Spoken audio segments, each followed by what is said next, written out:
प्रदूषण आप्पासाहेब धर्माधिकारी यांच्या संयुक्त विद्यमानाने आज सांगोला शहरामध्ये हे स्वच्छता मोहिमेचे अभियान या ठिकाणी सुरू आहे। तर या अभियानामध्ये 500हून अधिक लोक या ठिकाणी सहभागी झाले आहेत। लहान मुलापासून 80-85 वयोवृद्धापर्यंत या ठिकाणी सेवेकऱ्यांनी यामध्ये सहभाग घेतला आहे। तर याचं कारण म्हणजे सांगोलामध्ये वाढतं प्रदूषण, धुळीचं साम्राज्य, कचऱ्याचा घन प्रश्न असताना देखील त्यांनी हे मोठ्या प्रमाणामध्ये या ठिकाणी अभियान राबवण्यात आलेलं आहे। तर आज आपल्यासोबत आहेत सांगोल्याचे आमदार डॉक्टर बाबासाहेब देशमुख, यांच्या सौभाग्यवती निकिताताई देशमुख। तर त्यांना आपण विचारूया की या अभियानाबद्दल ते काय सांगतात। नमस्कार, मी डॉक्टर बाबासाहेब देशमुख यांची धर्मपत्नी डॉक्टर निकिता बाबासाहेब देशमुख। निश्चितपणे आज जो अभियान महाराष्ट्र भूषण धर्माधिकारी साहेबांच्या वतीने आज जो हा सांगोल्यात घेतला आहे त्याचं मी या संस्थेचं कौतुक करेन आणि आलेले सर्व जे आपले त्यांचे कार्यकर्ते आहेत त्यांचं देखील या अभियानासाठी शुभेच्छा देईन। आणि खरं तर श्रमदानातूनच आपण स्वच्छतेच्या जे संत गाडगे महाराजांनी जो आपल्याला स्वच्छतेचं अभियान जे राबवलं ते श्रमदानातूनच आपण जर सर्वजण एकत्र आलो आणि आपल्या बुद्धीला जर ते पटत असेल तर निश्चितपणे आपण आपल्या परिसरातील हे स्वच्छता आणि त्याच्या माध्यमातूनच आपलं आरोग्य आपल्याला जर निरोगी ठेवायचं असेल तर आपला परिसर हा स्वच्छ असणं गरजेचं आहे।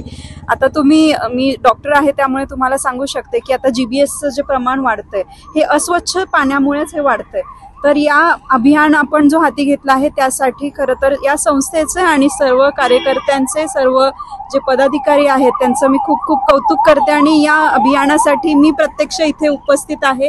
निश्चितपणे माझ्या प्रतीने जेवढा मला हातभार लावता येईल तेवढी मी मदत करण्याचा यांना प्रयत्न करेन आणि प्रत्येक नागरिकांना मी हाच संदेश देईन की अतिशय चांगला उपक्रम यांनी हाती घेतलेला आहे।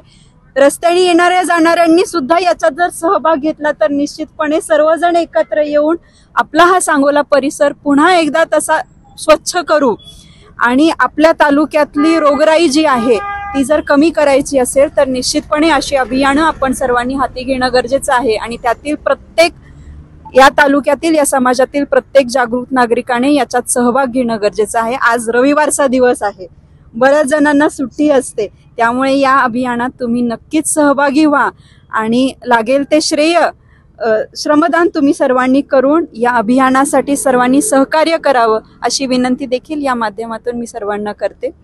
काय सांगाल की आज सांगोल्यामध्ये आपण बघतो कचरा आणि धुळीचा, आता जर आपण हा वाचत रोड तर बघितला तर पूर्ण धुळीनं माखलेला दिसतोय आणि कचरा सुद्धा घन मोठा प्रश्न आहे, तर त्या संदर्भात काय सांगाल। निश्चितपणे धुळीचं प्रमाण जास्त आहे, ते जर आपल्याला नियंत्रणात करायचं असेल, नियंत्रण जर त्याच्यावर ठेवायचं असेल तर आपल्याला वृक्ष लागवड करावी लागेल, त्याच्यामुळेच ते धुळीचं प्रमाण आपण कमी करू शकतो। आणि तुम्ही पाहिलं असेल की आमदार साहेबांनी निवडून आल्यानंतरच एक उपक्रम हाती घेतलेला आहे की वृक्षरोपणाचा। आमदार साहेब स्वतः हे पर्यावरण प्रेमी आहेत आणि निश्चितपणे या तालुक्यातलं जर वातावरण आपल्याला हे धुळीचं जे प्रमाण तुम्ही म्हणताय ते जर आपल्याला कंट्रोल करायचं असेल तर त्याच्यासाठी वृक्ष लागवड ही सर्वात मोठी गरज आहे। आपलं हा तसा भाग जर बघितला तर इथलं टेम्परेचर जास्त असतं आणि त्यामुळे लो प्रेशर गट जो आहे तो इथे तयार होतो आणि त्यामुळे हवा जी सगळी या दिशेने येते आणि प्रदूषण किंवा धुळीचं प्रमाण हे आपल्या तालुक्यात जास्त दिसतं। तर ते जर नियंत्रणात करायचं असेल तर आपल्याला इथे वृक्ष लागवड करणं गरजेचे आहे। सार्वजनिक ठिकाणी तर केली जाईल पण प्रत्येकाने आपल्या घराच्या इथेही, आपल्या आवारातही, परिसरातही वृक्ष लागवड करावी ही देखील विनंती मी या माध्यमातून करेल। आणि नक्कीच या तालुक्यातील आता नगरपालिकेने हे जे भुयारी गटारीचं काम हाती घेतलेलं आहे त्यामुळे थोडंसं धुळीचं प्रमाण वाढलेलं आहे, पण तेही गरजेचं आहे। ते कंट्रोल झाल्यानंतर आपण ते रस्ता व्यवस्थित करून हे जे प्रमाण वाढलेलं आहे ते नक्कीच आपण कमी करू। तर आपल्यासोबत होत्या डॉक्टर निकिताताई देशमुख, त्यांनी आताच सांगितलं की वृक्ष लागवड करणं हे खूप काळाची गरज आहे आणि ते सांगोल्यामध्ये झालं पाहिजे। ज्यांनी आमच्यावर संस्कार सोहळा उभा केला असे आदरणीय नानासाहेब धर्माधिकारी यांनी प्रत्येक वेळेस आम्हाला निरूपणातून एकच सांगितलंय की देशाने आपल्याला काय दिले यापेक्षा मी देशाला काय देतोय ही जाणीव खूप महत्वाची आहे। म्हणजे माणूस म्हणून जगताना आपल्याला आपण समाजाप्रती कसं राहिलं पाहिजे ही शिकवण समतांनी घडवून दिली।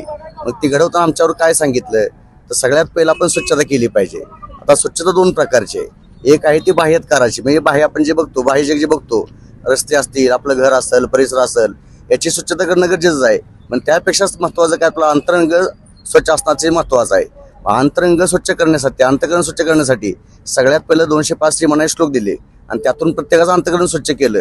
आज आपण प्रत्यक्ष जर बघितलं, ज्यावेळेस आमचा सदस्य एका तास स्वच्छतेला उभा राहतो तर अतिशय घाणीमध्ये हात घालतो, तिथली घाण उचलतो, पण त्याला तिथला कळसवाना वाटत नाही किंवा त्याला दुर्गंधी वाटत नाही. याचं कारण एकच आहे की नाना स्वरांनी, आप्पा स्वरांनी, दादा स्वरांनी आमच्या अंतकरणातली जी मलिनता होती ती कायमची दूर केली आहे. हा अभियान राबवताना फक्त एवढंच उद्देश नाही म्हणले आमचं. यापूर्वी आम्ही आलेगावमध्ये 1500 वृक्ष झाडांची लागवड केली आहे. सांगोल्यामध्ये कोर्टामध्ये 184 झाड लावलीत. त्यानंतर सांगोला आपल्या भोपळे रोड शाळेमध्ये 100 झाड लावलीत. कडलासमध्ये 150 झाड लावलीत. तालुक्यामध्ये साधारणतः आतापर्यंत आपल्या प्रतिष्ठानच्या माध्यमातून 11,000 झाडांची लागवड केली आहे मॅडम. मार्केट गार्डमेंट लावली आहे. आणि याचबरोबर दुसरं कार्य जर बघितलं तर रक्तदान शिबिराचा पण कार्यक्रम आपण राबवला आहे. म्हणजे समाजासाठी जे आवश्यक आहे ती प्रत्येक गोष्ट आधी प्रतिष्ठानामार्फत करण्यात येते आहे. आतापर्यंत नगरपालिकेने आम्हाला भरपूर सहकार्य केलं. आज आमदार साहेबांच्या सुविद्य पत्नी या ठिकाणी आले आहेत. त्यांनी आम्हाला आश्वासन दिलं की इथून पुढे ते आम्हाला मदत करतील. आमचं फक्त एवढंच त्यांना म्हणणं आहे, ज्यावेळेस प्रतिष्ठान कार्यासाठी उभं राहील त्यावेळेस सरकार म्हणून आपण आम्हाला मदत करावी एवढी अपेक्षा ठेवून मी 2 शब्द संपवतो. जय सुरू.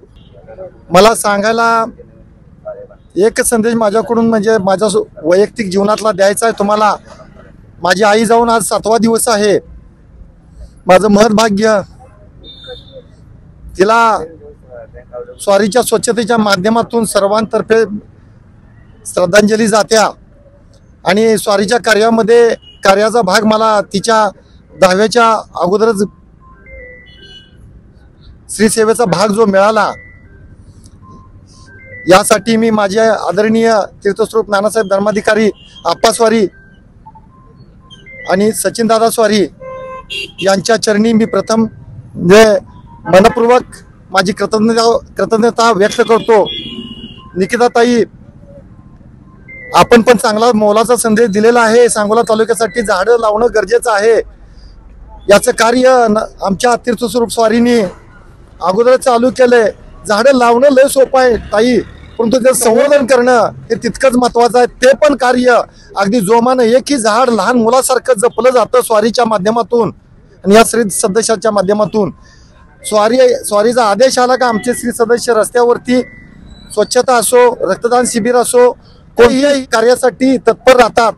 याचं एकमेव कारण स्वारीने आमच्या सरांनी आता साहेबांनी आता सांगितल्याप्रमाणे जसं बाह्यमान स्वच्छ करा, बाह्य म्हणजे फिजिकली आउटवर्डली क्लिनिंग होण्यापेक्षा इंटरनली क्लिनिंग कसं असावं त्यासाठी स्वच्छतेचा भाग स्वारीने आम्हाला लावून दिलेला आहे. आमचे श्री सदस्य कुठली कशा प्रकारची घाण असेल तर ते अगदी म्हणजे तिथं नाक न मुरडता काढतात. हे आमच्या स्वारींचे आमच्यावर घडलेले संस्कार आहेत. या संस्काराला आमचे श्री सदस्य कधी तडा लागू देणार नाहीत. तेही आईचा 7वा दिवस असताना देखील आज या मोहिमेमध्ये हे सहभागी झालेत आणि हे मोहीम या ठिकाणी ते पार पाडत आहेत. त्यांच्या आईच्या आत्म्यास चिरशांती लाभो आणि इन पब्लिक न्यूज तर्फे त्यांना मनपूर्वक शुभेच्छा. मी प्रत्यक्ष नानासाहेब धर्माधिकारी यांना भेट झाली. पनवेल या ठिकाणी एक मोठा कार्यक्रम, पहिला कार्यक्रम त्या ठिकाणी झाला होता आणि त्या कार्यक्रमाला उपस्थित राहण्याचं भाग्य माझ्यासारख्या एका ग्रामीण भागातून आलेल्या कार्यकर्त्याला त्यावेळेला भेटलं होतं. आणि मला वाटतं त्यावेळेला आपल्याकडं फारसं काही त्यांचे इकडं हे नव्हतं. पण आज अतिशय आनंद होतोय. गेल्याच वर्षी त्यांच्या जयंतीनिमित्तानं 1 कोटी वृक्ष लागवड आपल्या सर्व बांधवांच्या वतीनं संपूर्ण महाराष्ट्रभर झाली. चांगल्या विचारांचं प्रेरण, रोपण आणि त्याचं संवर्धन करणं निश्चितपणानं आजच्या या धकाधकीच्या जीवनात आज प्रत्येक जण एकमेकाचा शत्रू होत असताना वेगवेगळ्या आईबापाच्या पोटी जन्मलेले आणि एका गुरुच्या मार्गदर्शनाखाली एकत्र आले आपण सर्व बंधू निश्चितपणानं या देशात बंधुभाव निर्माण करण्यासाठी, एकता निर्माण करण्यासाठी एक महत्वाचं आणि चांगलं पाऊल आहे आणि एक सदृढ आणि चांगला समाज निर्माण करण्यासाठी आपण जे आज झटत आहात. निश्चितपणानं आज रस्ते जरी साफ केले असले तरी प्रत्येकाच्या मनात असलेला मळ, प्रत्येकात असलेलं दुखणं या ठिकाणी स्वच्छ करण्याचं काम या श्री